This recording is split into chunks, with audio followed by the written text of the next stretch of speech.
我哋同心敬拜上帝。詩篇136篇3-4節，你們要稱謝萬主之主，因他的慈愛永遠長存。稱謝那唯一能行大奇事的，因他的慈愛永遠長存。奉聖父、聖子、聖靈三一上帝嘅名，開始今日聖靈降臨後第9主日崇拜。阿門。讓我哋唱詩向至高者讚美，將我哋嘅歌聲達到上帝嘅寶座前。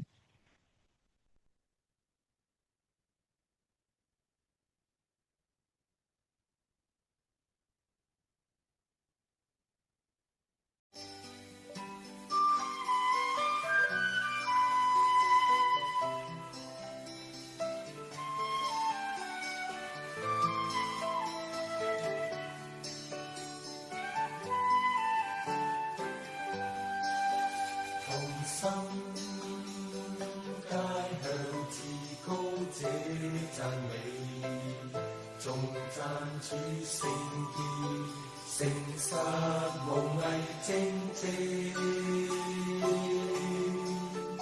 同心皆向至高者讚美，頌讚主聖潔，誠實無偽正直。耶穌是生命道路，最美善又完全，作世上活著。耶穌是生命道路，最美善又完全，主恩光照萬世。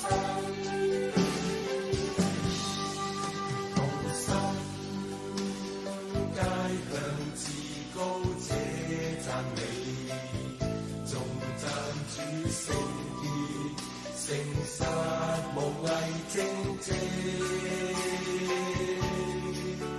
同心皆向至高者讚美，頌讚主聖潔，誠實無偽正直。耶穌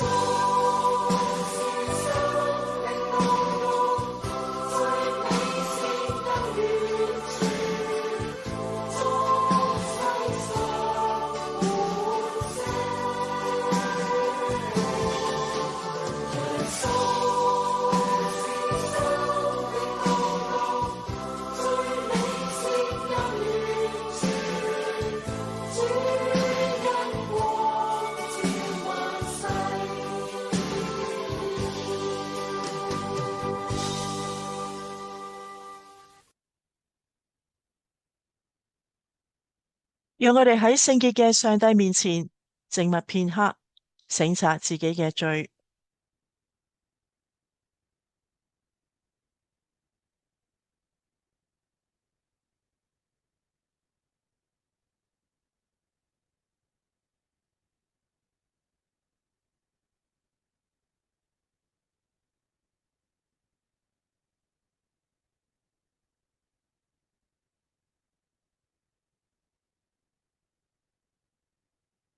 讓我哋一同虔誠認罪。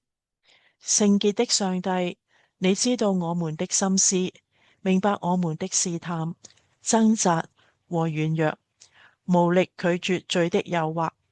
求聖靈光照我們，並基督耶穌所成就的赦罪恩典，賜我們力量，脫離罪惡的捆綁，使我們在你的愛中重獲自由，靠着聖靈，能以活潑的信心和盼望，來見證你的大能和慈愛。靠賴主耶穌基督嘅聖名，阿門。我哋一齊唱憐憫詩，潔淨我。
願全能嘅上帝憐憫你哋，藉住我哋嘅主耶穌基督赦免你哋嘅過犯，並藉聖靈嘅大能增加你哋行善嘅力量。阿門。讓我哋一齊誦讀詩篇119篇129至到136節。你的法度奇妙，所以我一心謹守。你的話一開啟就發出亮光，使愚蒙人通達。我大大張口，呼吸急促，因我切慕你的命令。求你轉向我，憐憫我，就像你待那些喜愛你名的人。求你用你的言語使我腳步穩健，不容罪孽轄制我。求你救我脫離人的欺壓，我要遵守你的訓詞。求你使你的臉向僕人發光，又將你的律例教導我。我的眼睛流淚成河，因為他們不守你的律法。在至高處榮耀歸上帝，在地上平安歸他子民。主上帝天上君王，全能上帝與天父，我們讚美你，稱謝你，敬拜你，頌讚你，把一切榮耀歸於你。阿門。主與你們同在，讓我哋喺心裏邊彼此紀念，互相祝福，互相代禱。我哋同心祈禱。慈悲仁愛嘅天父上帝，我哋讚美你，因為你係我哋嘅主，亦都係全地嘅主。願萬族萬民都嚟敬拜你。主基督，我哋感謝你，因為你嘅愛能夠超越患難，一切無法隔絕你嘅愛。求你幫助我哋睇見永恆生命嘅價值，捨棄世俗嘅思想，引領我哋將時間、精神、恩賜同埋才幹都放喺永恆價值嘅事情上，回應主你嘅愛。我哋如此禱告，係靠賴耶穌基督嘅聖名。阿門。弟兄姊妹，請聆聽上主嘅話。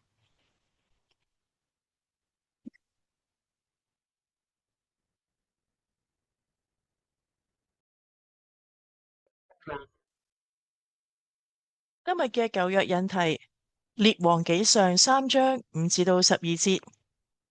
在基遍，耶和華夜間在夢中向所羅門顯現，上帝說：你願我賜你什麼，你可以求。所羅門說：你曾向你僕人我父親大衛大施慈愛，因為他用忠信、公義、正直的心行在你面前。你又為他存留大慈愛，賜他一個兒子坐在他的皇位上，正如今日一樣。現在耶和華我的上帝啊，你使僕人接續我父親大衛作王，但我是幼小的孩子，不知道應當怎樣出入。僕人住在你揀選的百姓中，這百姓之多，多得不可點，不可算。所以求你賜僕人善於了解的心，可以判斷你的百姓，辨別是非。不然，誰能判斷你這麼多的百姓呢？所羅門因為求這事，就蒙主喜悅。上帝對他說：你既然求這事，不為自己求壽、求富，也不求滅絕你仇敵的性命，只求能明辨，可以聽訟。看啊，我會照你的話去做。看啊，我會賜你智慧和明辨的心，在你以前沒有像你的，在你以後也沒有興起像你的。新約引題嚟自羅馬書8章26至到39節。同樣，我們的軟弱有聖靈幫助。我們本不知道當怎樣禱告，但是聖靈親自用無可言喻的嘆息替我們祈求。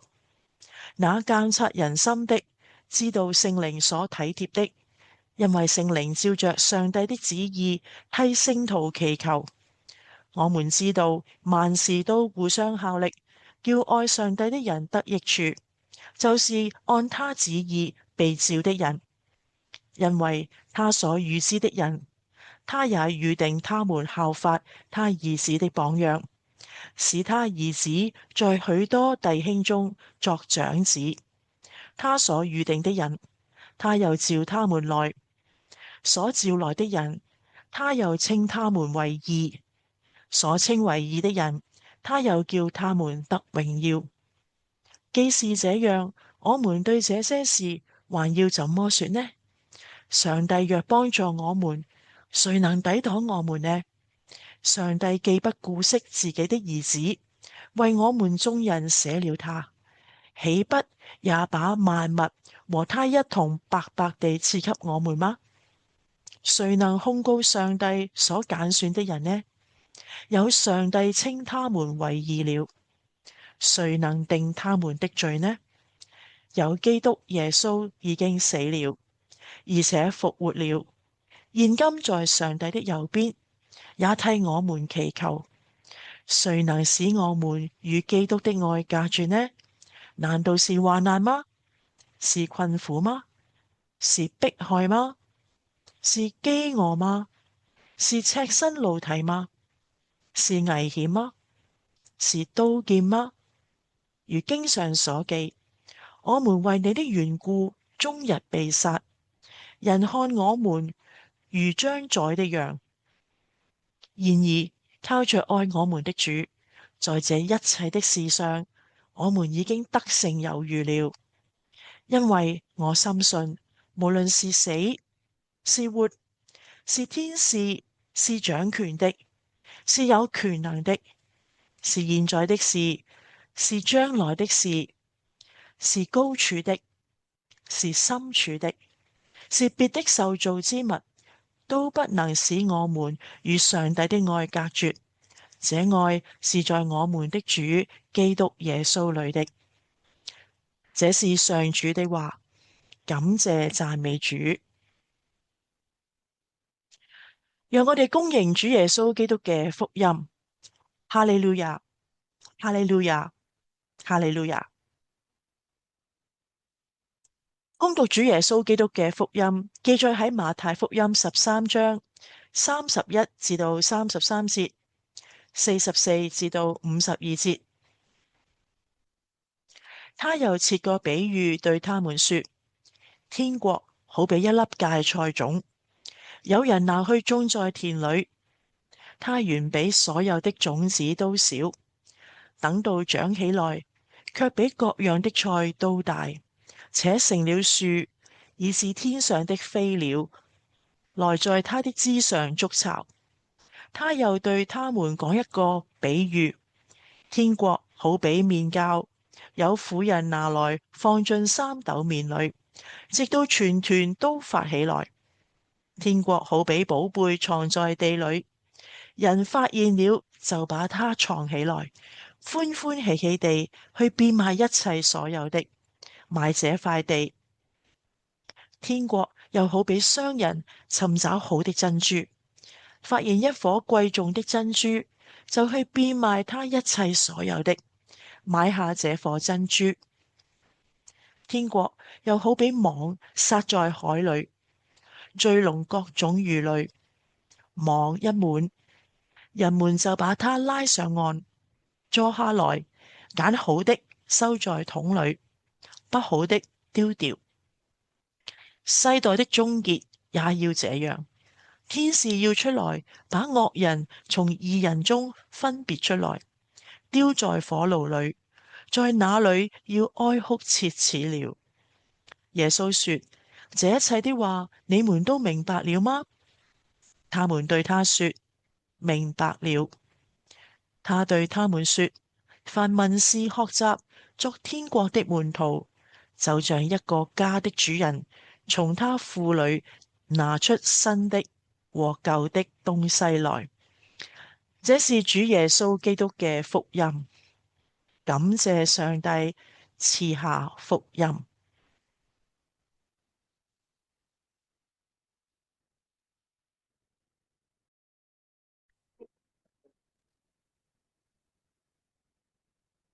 各位弟兄姊妹，今日我宣講嘅講題係由小變大的轉化力。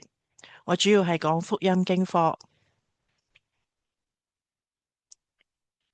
繼上次撒種嘅比喻之後呢，今日嘅福音經課，耶穌係一連串用5個比喻呢去解釋天國嘅奧秘。我哋先睇下第一對。點解我會話一對呢？就係31至到33節，佢係利用芥菜種同埋麵酵做一個嘅對比。芥菜種係好細嘅，但係佢係可以長成好大嘅樹嘅喎。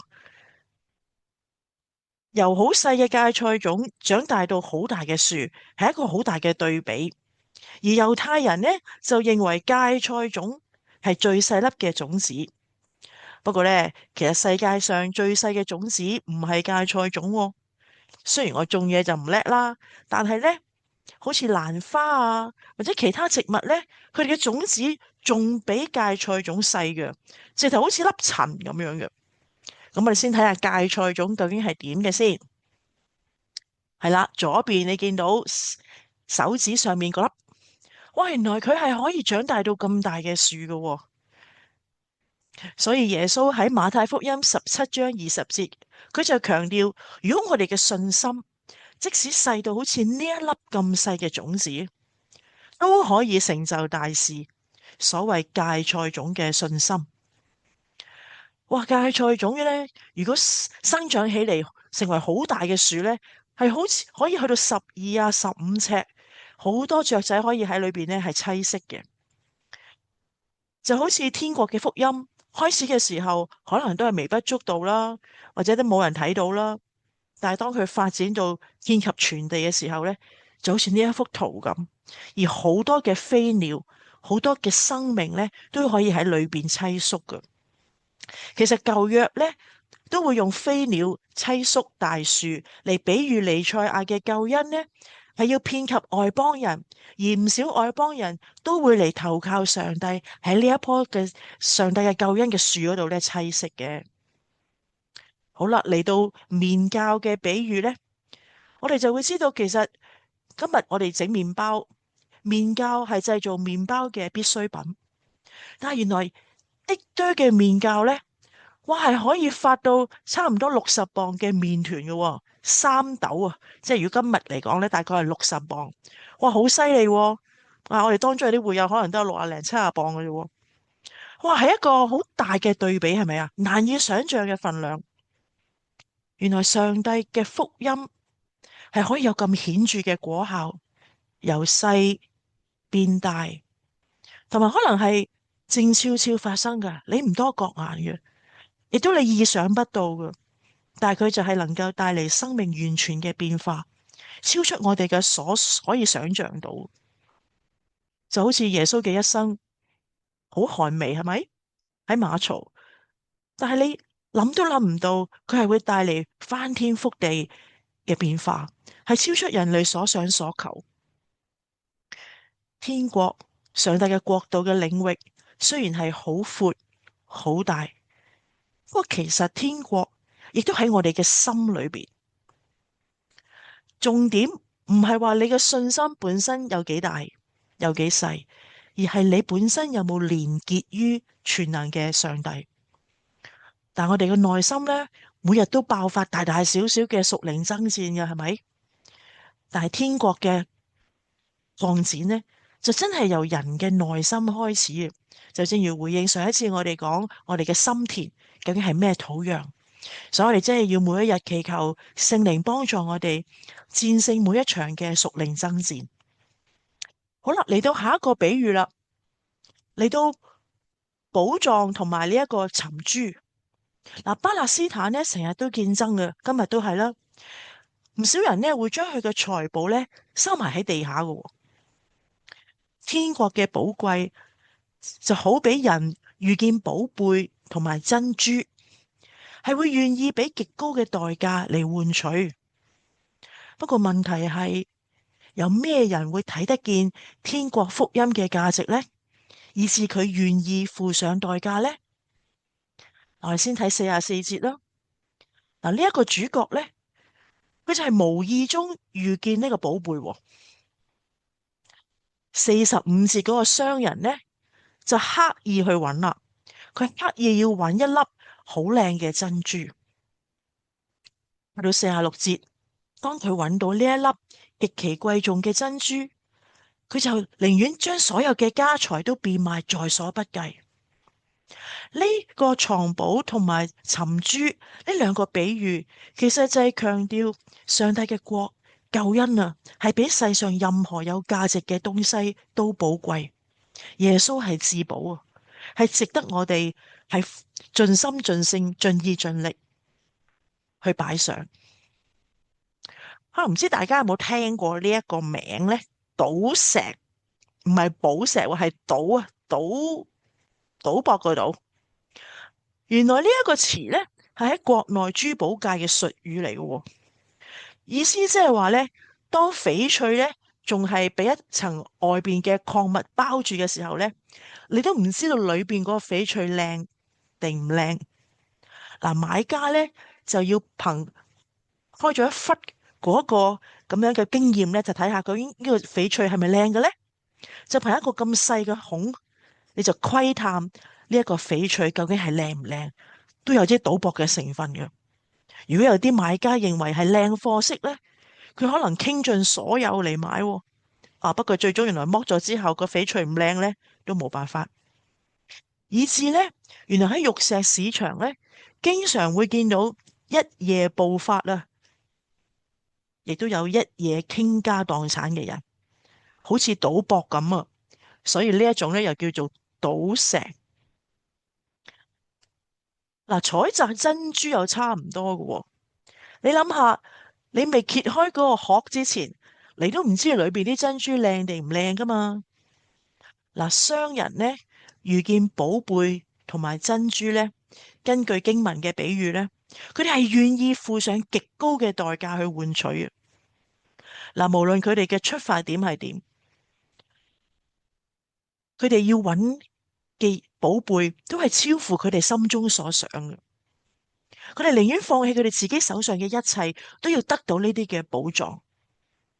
咁我就會問啦，咁我哋呢？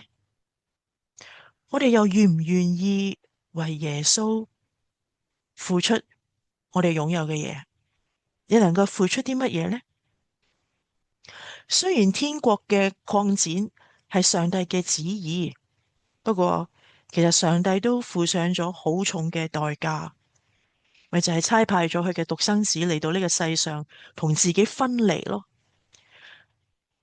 同自己分離呢種感覺係痛苦嘅喎。嗱，小朋友好細個已經識得分離嘅痛苦啦。我喺今年年初喺 Vigo Mall，即係我哋嘅照顧者中心上面嘅小豆苗中心教聖詩，最細嘅同學2歲幾3歲，哇！啲新同學係喊足1個月啊，1個月先至能夠投入，因為新嘅環境啦，新嘅老師啦，佢都冇安全感，爹哋媽咪又唔喺課室，分離啊呢一種嘅痛苦，小朋友就已經頂唔順啦。嚟到我哋眾安有效嘅感恩生日會，如果冇家長嚟參與生日會呢，就算個學生高班到差唔多6歲呢，都一樣由頭喊到尾噶。羅馬書話：上帝既不顧惜自己的兒子，為我們眾人捨了他，豈不也把萬物和他一同白白地賜給我們嗎？呢個係一個好大嘅應許。嚟到再下一個比喻，耶穌用撒網。當農夫將漁網由個海度拉上嚟嘅時候呢，如果適合食用嘅魚，好嘅魚呢，佢會留低放喺個桶度；而唔合適嘅唔好嘅魚呢，就會掉咗佢。喺個網裏邊嗰啲魚獲呢，有好嘅魚，有壞嘅魚。就係比喻喺世上有信同埋唔信一齊共處嘅人，但係去到世界終結嘅時候呢，上主就會藉住天使將兩者義人同惡人分別出嚟，施行賞罰。嗱，上帝呢一個應許就俾到我哋力量，點樣喺而家善惡共存嘅世界，仍然有力量活下去。我哋睇到經文話，惡人嘅結局係好清楚㗎，天使會出嚟，從義人中將惡人分別出來，丟在火爐裏，在那裏要哀哭切齒。咩係惡人啊？唔行主嘅道啦，唔相信主啦，或者輕咗唔願意去行啦。惡人呢個時候，如果先至悔改已經太遲啦，所以人要把握時機悔改。嗱，經文當中嘅惡人呢，當時耶穌亦都指向將會出賣佢嘅猶大。呢個比喻亦都教導我哋，教導當時嘅門徒學習忍耐。即使眼前有惡人，佢哋幾咁囂張，呢啲都係暫時嘅啫。因為至終去到最後，上帝會好好處理佢哋，唔需要用我哋自己嘅血氣。耶穌嘅比喻其實唔係一個動聽嘅故事，佢要喺我哋面前呈現好清楚天國嘅審判。由撒網呢個比喻，我哋就可以知道，啊，原來唔係每一位自稱門徒嘅都可以進入天國喎。一個人受洗咗啦，但係如果佢心裏邊根本冇將上帝放喺眼裏邊，冇信主，生命冇改變，啊，原來呢個洗禮係冇救贖嘅意義喎。當人以為自己係麥子，有用嘅植物，但係原來自己係雜草啊，係稗子啊。麥子嘅外表混雜喺麥子裏邊，去到最後係會分別出嚟。但係主耶穌就係一個咁包容嘅心對待我哋，無論你今日仍然係雜草，仍然係麥子，佢都容讓我哋喺佢面前領受佢嘅道。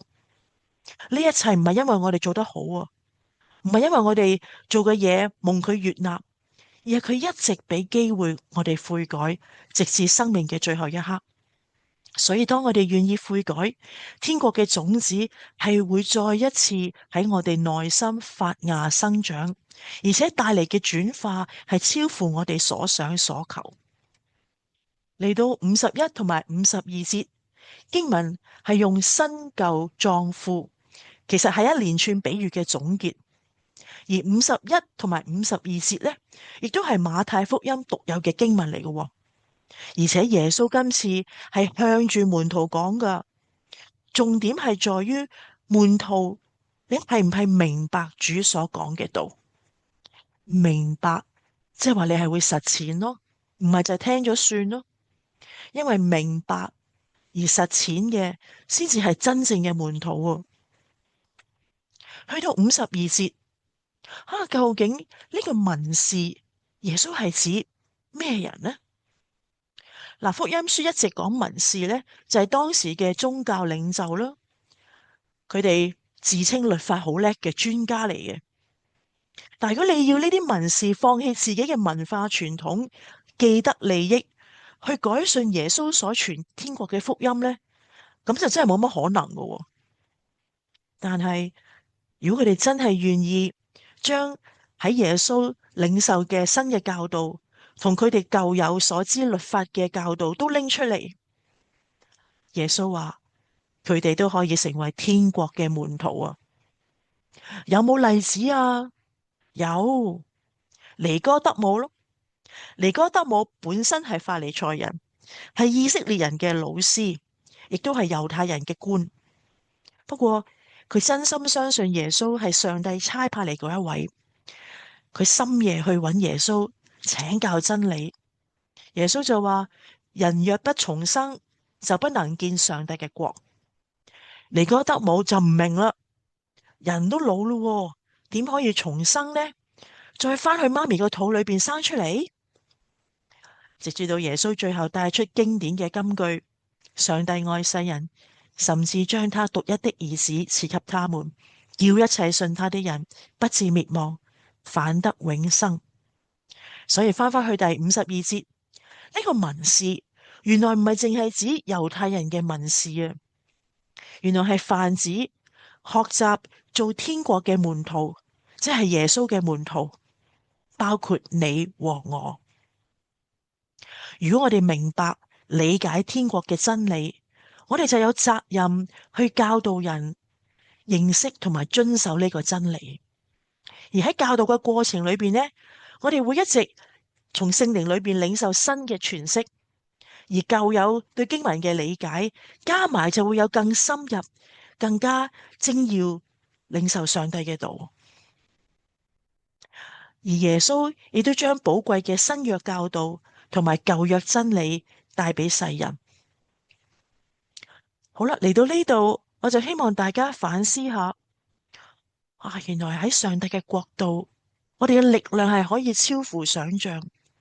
可能初頭你都係微不足道嘅，或者係你由好簡單嘅服侍開始，但係原來佢嘅轉化力係可以有好大嘅威力。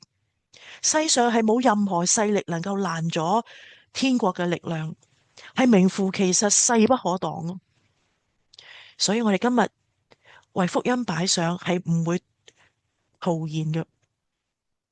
其實天國就喺人間啦，喺我哋生活嘅範疇當中，有啲人可能係無意中遇上或者擦身而過，但係有一人呢，就好似嗰個商人咁樣，苦苦追尋人生嘅意義，終於揾到啦，終於揾到呢個寶藏啦，佢就會將佢放喺佢人生最高嘅位，任何嘢佢都可以付出代價，盡心盡性盡意盡力為主擺上。嗰個係咪你呢？耶穌今日就挑戰我哋，如果你明白佢所教導，就要實踐出嚟啊！因為咁先至係真門徒嘅標記。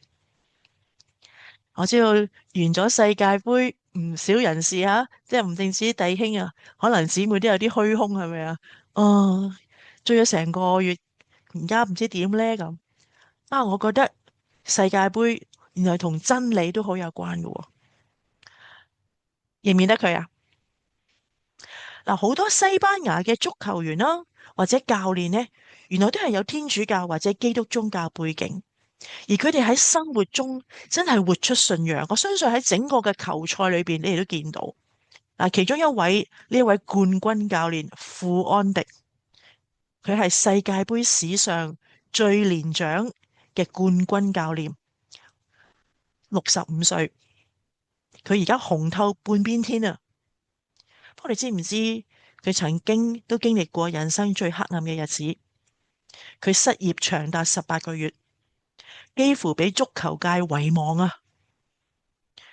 但係佢維持每一日都同上帝祈禱啊，唔單止淨係為搵工作，唔單止淨係為贏波，佢同天父祈禱就係要同天父表達感恩嘅心。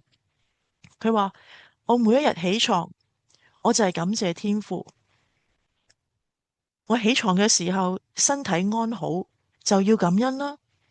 我就要珍惜生命呢一日，好好珍惜生命嘅每一日。原來富安迪教練呢，年輕嘅時候曾經一度離開佢自幼返教會嘅信仰，後嚟佢重新返到天父面前，佢就立定心志啦。我由現在開始所做嘅一切都要依靠天父。另一位嘅，相信大家都識嘅，叫做美斯，佢都係喺天主教家庭長大嘅。佢從來都唔掩飾自己對天父嘅敬畏。佢習慣雙手指向天空，除咗係多謝佢天上嘅嫲嫲，因為一直鼓勵佢之外呢，佢都係將呢個敬意同埋榮耀呢歸俾上帝。佢接受國際傳媒採訪嘅時候，都多次公開表達佢對天父嘅感恩。佢話：我踢波個天分原本都唔係我自己有噶嘛，係天父俾噶嘛。而天父選擇咗俾呢個天分我咪就要好好利用咯，盡我嘅能力，每一次練習我都做好佢。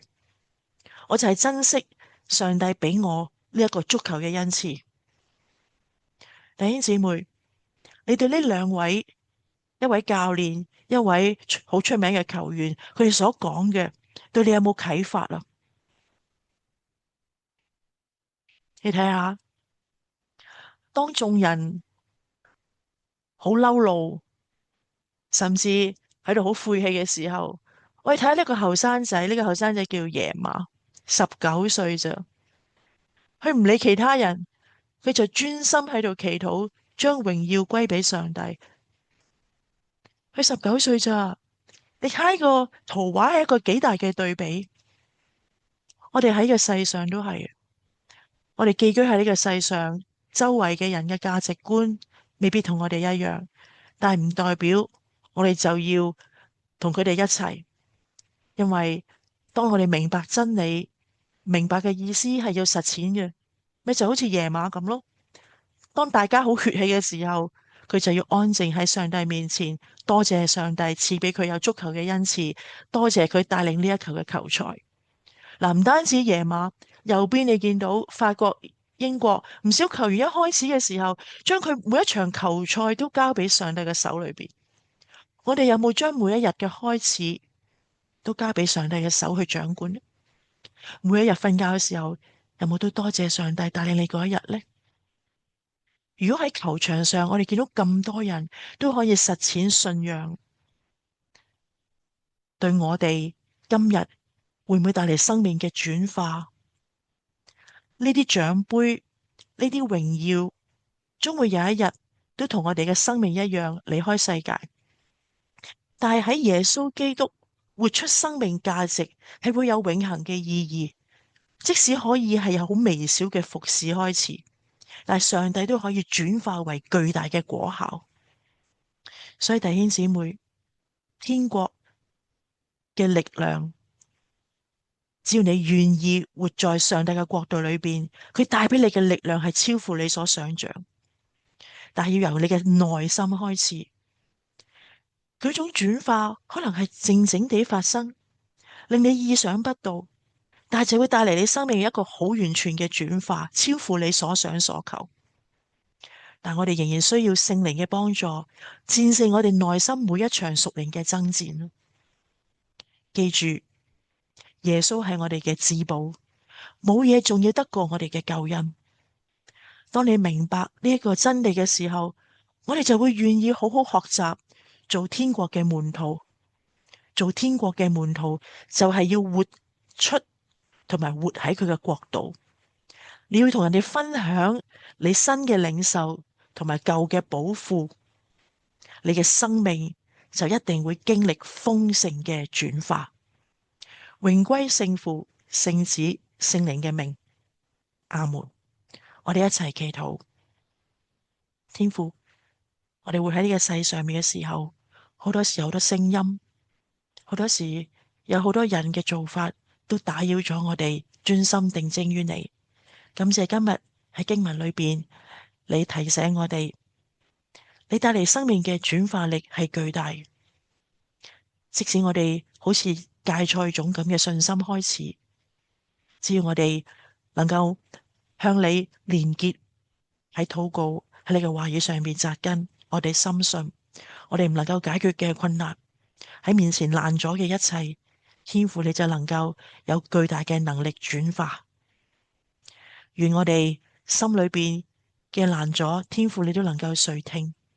願喺聖靈嘅帶領之下，我哋能夠有豐盛嘅生命，直至見你嘅面。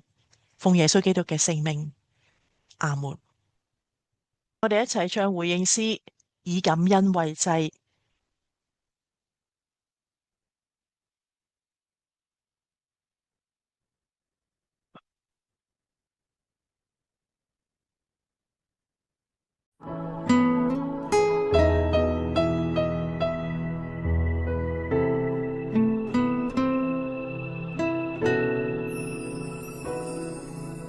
主，為你的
主，為你的恩言，我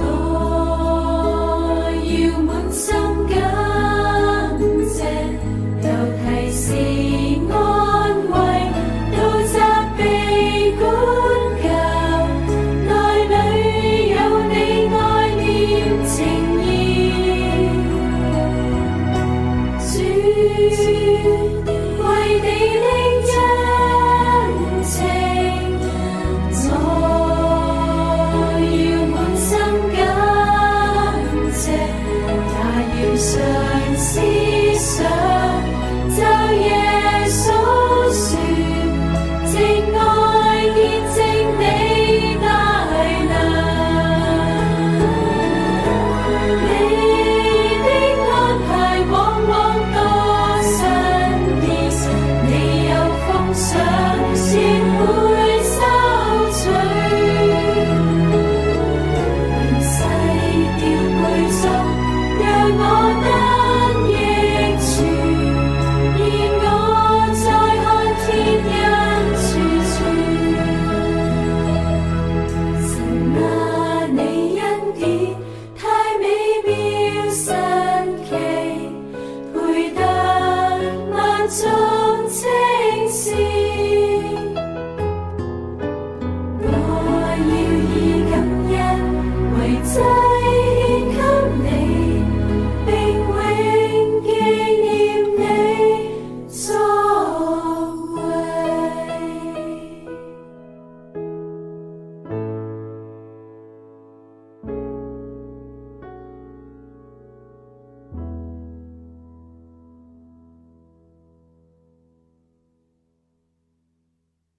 你喺基督裏邊既成為一身，互相聯絡作肢體，就讓我哋彼此相愛，同心同德，以使徒信經承認我哋嘅信仰，說：我信上帝，全能的父，創造天地的主；我信耶穌基督，上帝的獨生子，我們的主，因着聖靈成人，從童女瑪利亞所生，在本丟彼拉多手下遇難，被釘在十字架上，死了，葬了，下到陰間，第三天從死裏復活，後升天，坐在無所不能的父上帝的右邊，將來要從那裏降臨，審判活人死人。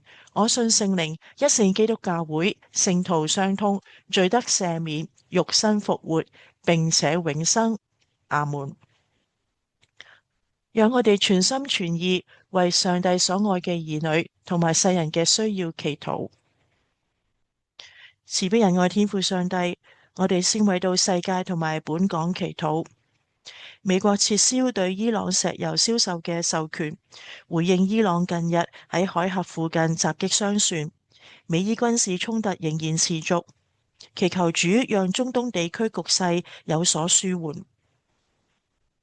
過去5年，香港每年自殺身亡嘅個案平均已經達到800幾宗，求主施恩幫助，讓絕望失喪者嘅需要得到正視同埋回應，讓整個社會共同努力，特別喺政策、教育能夠重視建立社群支援網絡，同埋關注精神健康。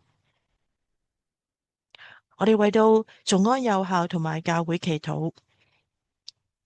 眾安有效喺7月23號至到8月1號進行裝修工程，願主率領過程一切順利，讓煥然一新嘅校園能夠俾到學生提供更加好嘅學習環境。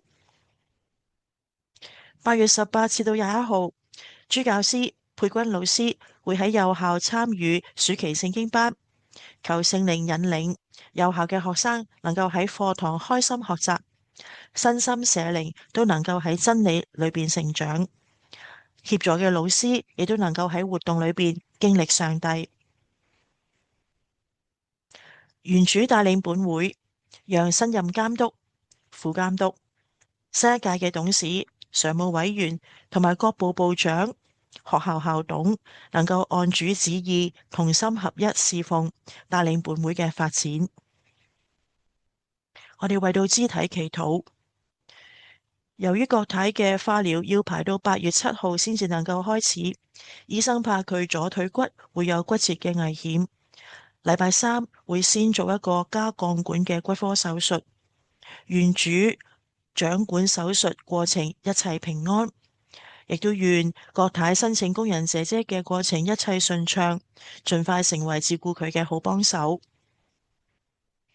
我哋求主繼續看顧顏淑賢姊妹金太，讓明天得知嘅胃部組織化驗報告能夠幫助醫生診斷最合適嘅治療方法，令到金太嘅消化機能逐漸恢復，好好吸收食物嘅營養，早日全面康復。我哋願主堅固身心靈軟弱嘅肢體，身體有不適嘅、有痛症嘅，求主醫治舒緩，使到佢哋晚上能夠有好嘅睡眠，主裏邊重新得力。奉耶穌基督嘅聖名，阿門。我哋一齊用主禱文圓滿我哋嘅禱告。我們在天上的父，願人都尊你的名為聖，願你的國降臨，願你的旨意行在地上，如同行在天上。我們日用的飲食，今日賜給我們，免我們的債，如同我們免了人的債，不叫我們遇見試探，救我們脫離兇惡。因為國度、權柄、榮耀，全是你的，直到永遠。阿門。弟兄姊妹，我以上帝嘅慈悲勸你哋，將身體獻上，當作活祭，係聖潔嘅，係上帝所喜悅嘅。你哋如此侍奉，乃是理所當然嘅。阿門。這實在是應當嘅。大家可以做網上嘅奉獻，或者咧將你嘅奉獻喺下個禮拜放喺奉獻箱。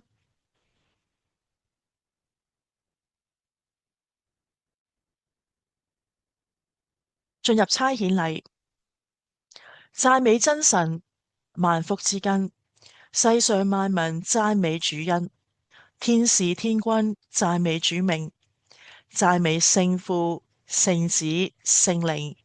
阿門。領受祝福，願我主耶穌基督嘅恩惠、天父上帝嘅慈愛、聖靈賜俾我哋嘅信心、盼望同埋愛，常與你同你嘅家人同在，從今時直到永遠。阿門。平平安安嘅回去，以敬重基督嘅心，彼此相愛，服侍鄰舍，榮耀上帝，感謝上帝。我哋唱散會詩，我們愛，讓世界不一樣。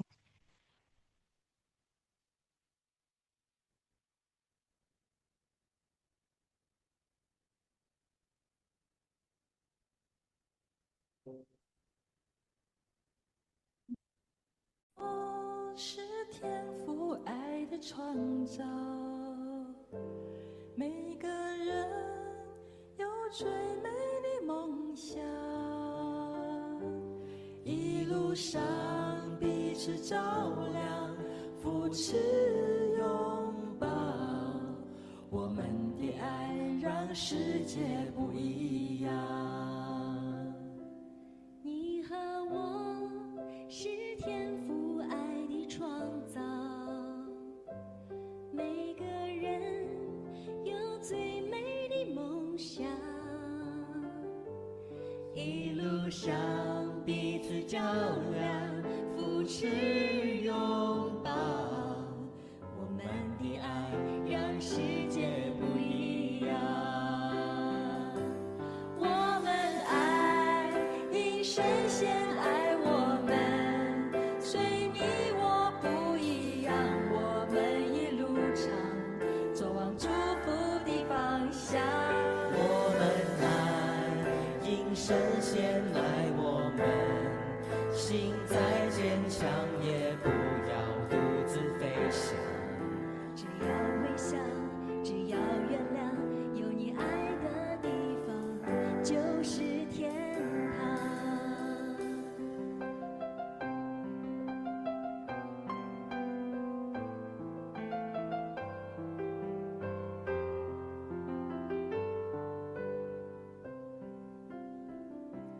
你和我是天父愛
只要微笑，原谅。有你爱的地方就是天堂。只要微笑，只要原谅，有你爱的地方就是天堂。